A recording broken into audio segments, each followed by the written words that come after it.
There we go. Hey, How's it going, buddy? I'm going good, Jake. How are you today? Good. It's Sunday evening. I'm hanging out on my deck on the back, so I've been looking forward to this meeting. Thanks for Oh, taking it. it's my pleasure, Jake. So, how's the day so far? Cool. Pretty good.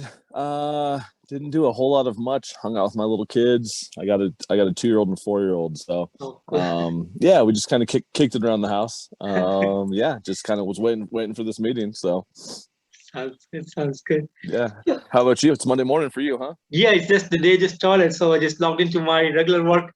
I thought, okay, let me complete the interview with Jake. Nice. Good deal. How do you know Taria? I know her for a very long time. Like I've been running this magazine for the last 5 years. I used to work with her in Okay. her previous Alpha Omega management. So we Oh, had we had a connection for so long. oh, cool. That's awesome. And you're in India, right? I'm in India, Jake. Yeah. Okay. Awesome. Awesome. Well, I'm excited to meet you and talk this evening. So for sure. Sounds good, Jake. So, Jake, can you Yeah. tell me how Studio Tragedy started? You want the long or the short of it?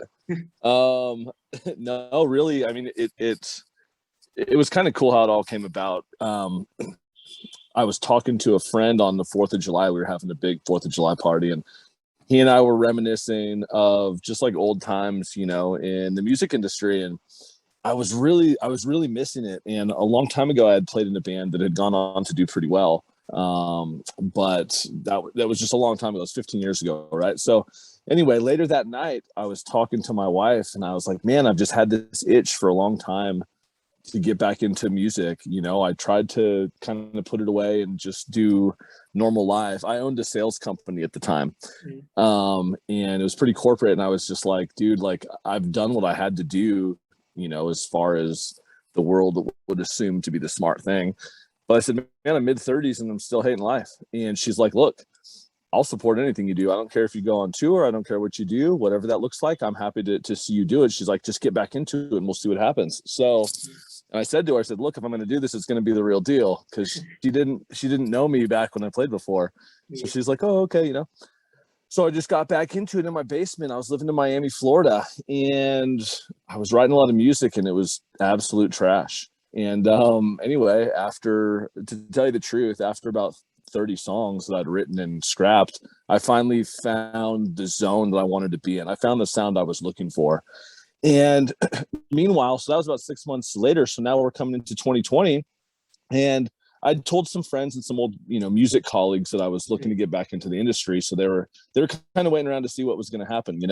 And I noticed that Bjorn from Soilwork had mentioned that he wasn't going to be going on tour any longer, for this foreseeable future because of COVID.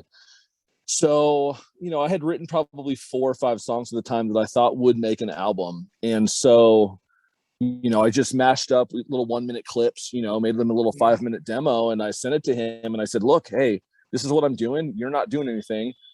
Come on, let's do an album together. Let's go for it. And I've never met him before, talked to him, but I've listened to Soilwork religiously for 20 years. Honestly, Bjorn is my favorite metal singer, like hands down. So I couldn't believe it, man. Like 2 days later, he hits me back. Man, it sounds really good. Let's talk. And so Bjorn and I spoke, and I think that like talking to Bjorn, what that did for me personally was it really breathed life into the project. Like I like the songs I wrote, but having somebody of that caliber willing to go and be a part of it, Yeah. that told me, okay, like I'm probably onto something. Mhm. So I turned around at that point and called up Ryan Severino, an old drummer of mine. He used to drum in a band called Scars of Tomorrow. Um, and I just kind of pitched him the idea. Hey, look, this is what's up. Bjorn's going to be on the record. I'm going to push this thing. Do you want to be a part of it? And he agreed. And then I called Matt Cohen, who plays bass. He also plays in a band called New Language. And he's got a solo project too. And I said, hey, I told you about that project. Well, Bjorn's on board to do this album, so I'm going to push this thing. Let's do it. And so they agreed. So they were both in Southern California. Yeah. So COVID had at the same time pretty much shut my career opportunities down. I lost my company. I lost everything basically. So I just looked at my wife and said, hey, look, I don't know, but the music's popping off. So we're going to move back to California, my home state, and we're going to go for this. And so that was it, man. So I moved in the middle of the pandemic back home, and We finished out the record in 2020, early 2021. We finished it out, and yeah, that's kind of what it is. So it's been a slow but steady progression, and it's been awesome. It's been an awesome time working with guys like Bjorn and Plek. Thomas Johansson, who owns the Panic Room studio in Sweden, he mixed and mastered the album. So it's just been an awesome adventure for sure. But that's the short of it. Sounds good. Sounds good, Jake. And Bjorn is a kind of busy guy with multiple bands, and he has agreed to work along with you in this album. So in the future, what would be the plans? Like, since Bjorn won't be available, so what is your plans for getting up a vocalist and other members? Yeah, so it's a pretty simple plan that we have right now, and I think it should work. So we've put out 2 singles so far. We have a 3rd single that's coming out this Friday, which I'm excited about. It actually, we did. Me and Bjorn were talking, and I said, "Hey, we should do a cover," because he played. I don't know if you follow him at all, but he was doing something during the pandemic called At the Movies, and the first like 10 songs they wrote were like 80s songs from movies, right? Yeah. So he did some pretty cool 80s songs, and he does Night Flight, which is 70s 80s kind of spin. So I said, man, let's cover like an old 80s rock and roll song. And we got to talking, and we realized like nobody's really ever covered Live Wire by Motley Crue. So we did, and it's a sick rendition. Bjorn killed it. I'm pumped. We're releasing that on Friday. So we're gonna release that 3rd single. The album's gonna drop probably the end of September. Mm-hmm. And then right now we're writing like a little 5-song EP that I'm going to use to demo new vocalists. And the plan is hopefully by fall, with the hype coming off the album, hopefully people enjoy it. Use that to turn around and grab a really good vocalist, a solid guy, and have those songs already written, ready to go, and drop his vocals on it. Plek from the Panic Room already agreed to mix and master that little EP as well. And I don't know if we're going to release it. We'll have to figure that out, but we'll use that with the actual new vocalist and second guitarist. We'll use that to send to record labels, and hopefully lock up a deal coming into the end of the year. So that's kind of the short-term goal, and hopefully hit the road in spring of 22.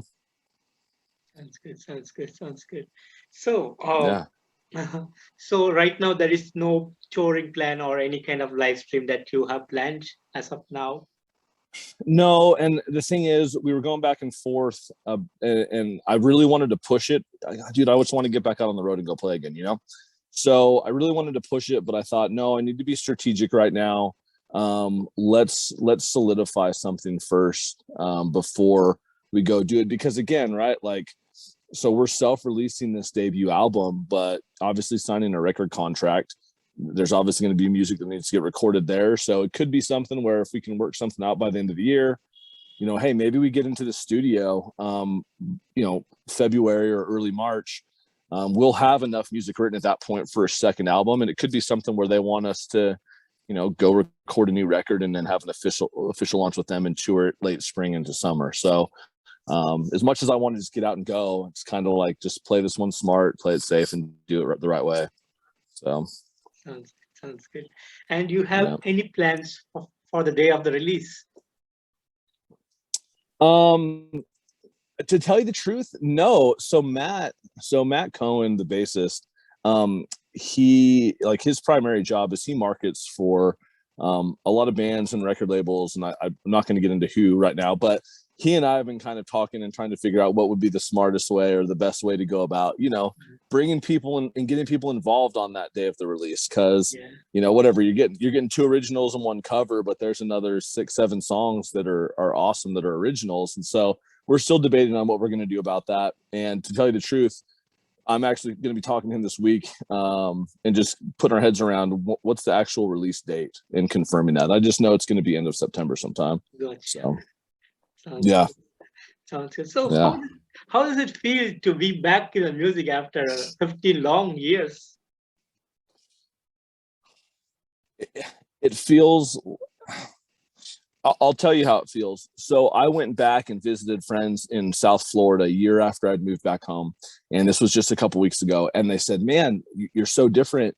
You seemed so stressed out when you lived here and you were just on edge, but now you just seem totally at peace.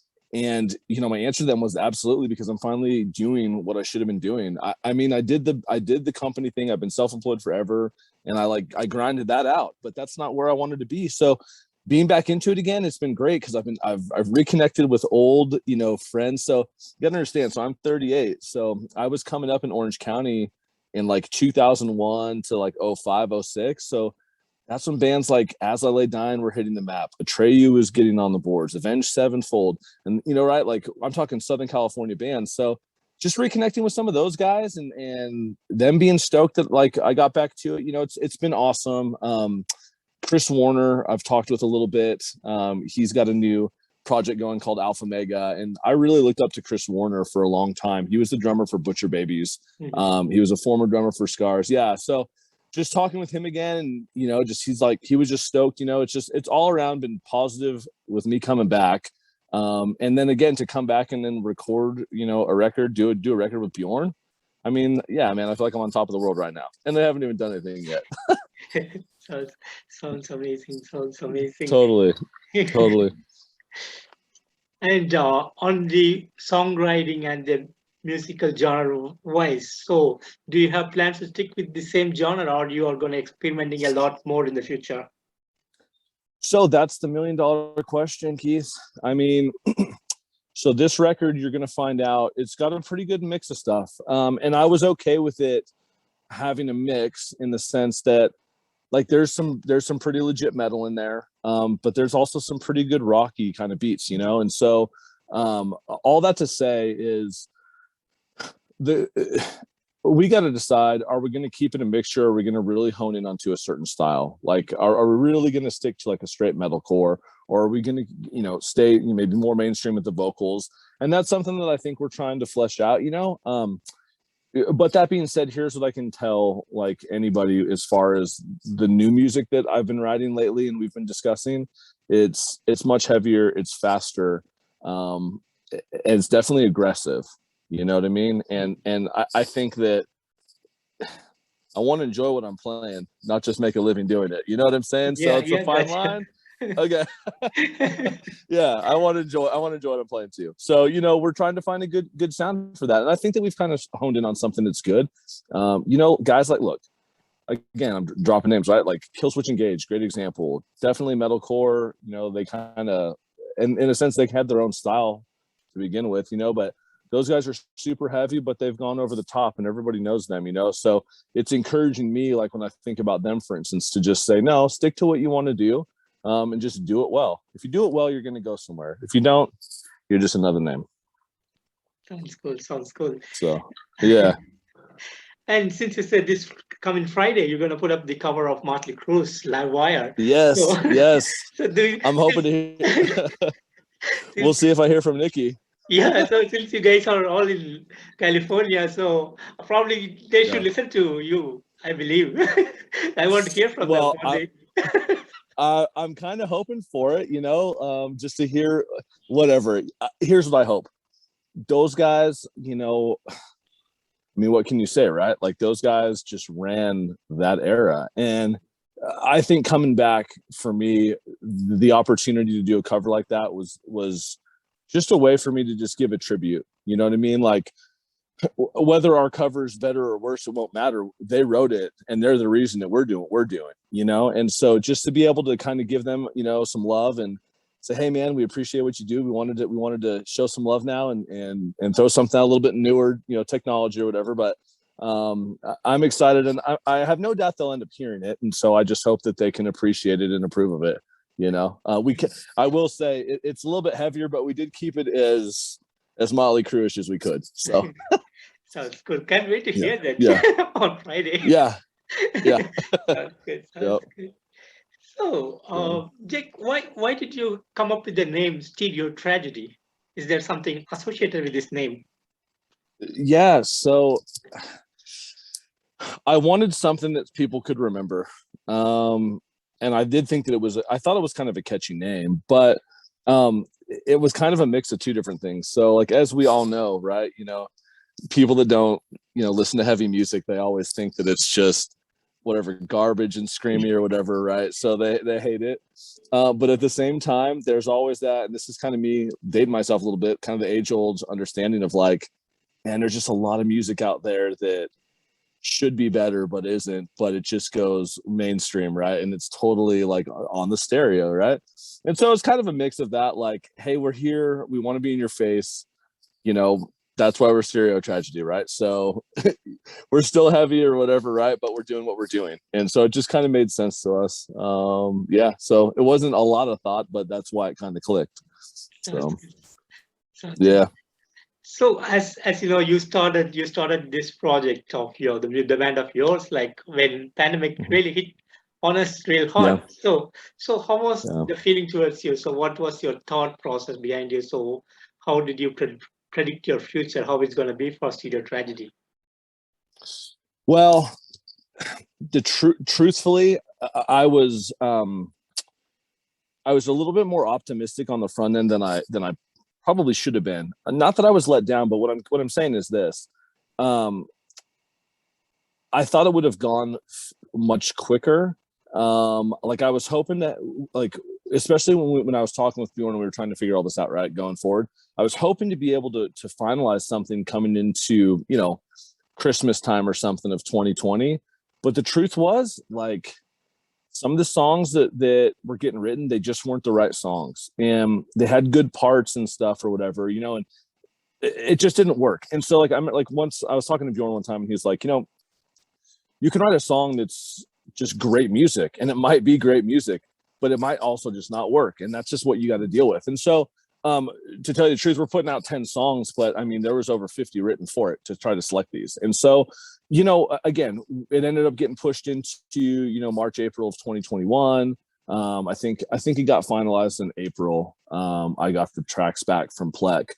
So, you know, of course, like in early 2020, you're thinking, man, I'll be on tour in 18 months, right? Like this thing will go. But it took a little bit longer than I'd hoped. And that's why, like, right now, I'm saying, you know what? I'm not going to force something in the fall. Like, let's solidify an awesome singer. I don't need to force it. You know, we want to find somebody that wants to be a part of what we're doing, like believes in what we're doing, sees it the same way. And that may or may not be hard to find, you know, and so we're willing to be a little bit patient right now, and that's okay. So, so far so good, but it's taken a little bit longer than I think I would have hoped. But I mean, come on, right?